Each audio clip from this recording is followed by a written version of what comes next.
consistent po ako na anti-Marcos. Pangalawang Marcos ko na ito. 13, 12 years old pa lang ako, anti-Marcos na ako nang nag-martial law. Wag nyo ako wag ako. Basically, Ilang taon lang kayo noong 1986, sasabihin nyo na ano kayo, talagang anti-Marcos kayo. May moral ascendancy ba si Sandro to push for the anti-dynasty bill gayong ang pamilyang Marcos ang naka-benefit ng both sa local and national post? Yun na nga wala nga siyang karapatan. Etos lang yun. Kung sa kakabaklaan pa na language. Etos lang. Kumbaga, Charis lang. in-etos niya lang tayo. Oo. Yung nangyari sa of example tayo, in Ilocos Norte. Sino ngayon has the right? Kung matutuo yung dynasty bill niya, sino ngayon has the right na magtakbo dyan? Yung gobernador dyan, anak ni Amy. First cousin niya yun Ibig sabihin, hindi na yun makatakbong gobernador. Nauna pa yung mga anak ni Amy doon sa kanya. Siya dapat ang hindi pwede makatakbo, hindi ba? So ngayon, magiging legal issue na naman kung sino ang may right as incumbent. Di ba? Oo. So parang... Kaya, itong si Sandro, kahit anong gawin niya, booking na siya. Pork barrel king ka. Ngayon, quiet lang siya. Yun pala number 2 ba siya sa pinakamaraming pork barrel? Actually, number 1 po Si Romualdez ang number 1 na tao. Number 2 siya. Parang mas malaki siya, boss Mas malaki siya. 15 billion, di ba? 14 kay Martin, 15 sa kanya. Siya talaga ang king. Oo. Siya talaga ang pork 15 barrel something. king. Oo. Lakas, no? Oo. Tapos, we're talking about Kaibigan ni Ma'am Cathy yun 2410. Hindi ako, anak ko. Di ba kaibigan mo yan Hindi, anak di ko. ba?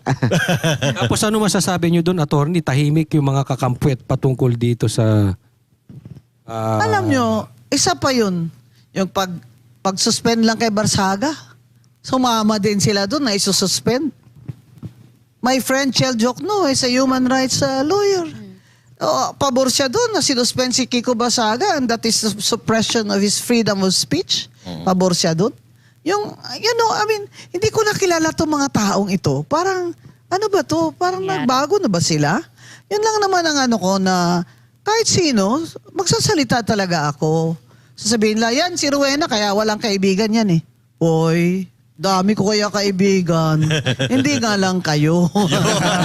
Ma'am, ito question kasi ito ng marami na dati kayo, di bang nangampanya? Kayo lang ang isang hindi tumakbo na pinaakyat sa stage. Oo, Okay. hindi nga ako candidate for senator Ako lang yung pinapaakyat sa stage ng Lenny Rallies. Oo. Diba? Pero ma'am, ang tanong nung iba dyan, bakit daw parang tila lumipat kayo? At ano naman ang nararamdaman nyo doon sa mga Lumipat? dati nyong kakampi na inaaway kayo Hindi ngayon? po ako lumipat sa Duterte. Hindi po yun totoo. Kasi di ba dilawan ako. O yung mga makabayan na yan, tsaka yung mga akbayan na yan, wala yan sila sa EDSA. Bigyan niyo ako ng retrato. How old was Risa Ontiveros in 1986? I was 27 years old. How old is she now?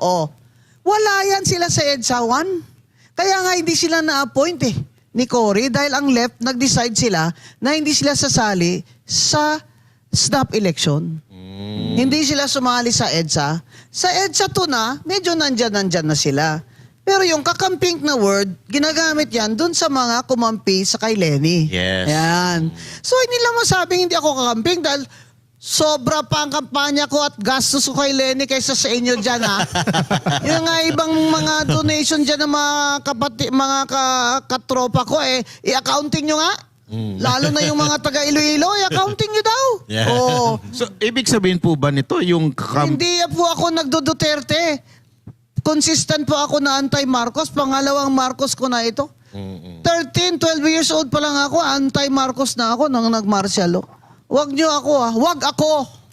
Basically, Ilang taon lang kayo noong 1986, sasabihin nyo na ano kayo, talagang anti-Marcos kayo. Ayoko na magmura dito kasi alam mo, nasa public TV na tayo Yeah. O di ba? Pero kung magkatabi kami, sasabihin ko talaga sa kanya. ano yung sasabihin niyo? Siya na lang para hindi maintindihan. Ganun na lang. Alam nyo kasi, Ayoko na yung mga nagpapanggap. Tapos ako pa may kasalanan. Tawagin niyo ako na DDS na ako, hindi na ako kampik. I don't give a damn what you call me. Hindi niyo na ako kayang i-cancel culture. Oh, wala na. I am past that. Dahil hindi naman ako politiko ngayon. Di Ano ba? ka na ma'am? Cancel survivor ka na. Oo, cancel. Cancel. Cancel Tingnan nyo to. survivor. Parang ako, cancel survivor ako. PWD ito ha. Oh, cancer survivor siya. Akala ko cancer, ibig sabihin, cancel. Cancel. Cancel survivor ako. Oo. Hindi na yan uubra sa akin na yung mga ano kayo. Wala, ano bang ambag nyo talaga sa demokrasya ha? O sige, hali kayo. O, sinong mga abogado kayo na wala nga, hindi pa nga kayo nakasalawal, abogado na ako eh. Tapos sasabihin niyo, mas magaling kayo sa akin para habol kayo sa clout ko. Pasensya na talaga kayo dahil 535 million na po talaga ang views ko. Nako, Hindi yan na naman. Kaya doon sila galit na Sana. galit eh. Talagang galit na kayo sa akin. Kaya talagang kahit na kutsa-kutsain ako din ni Lamas. Sinihamas talaga.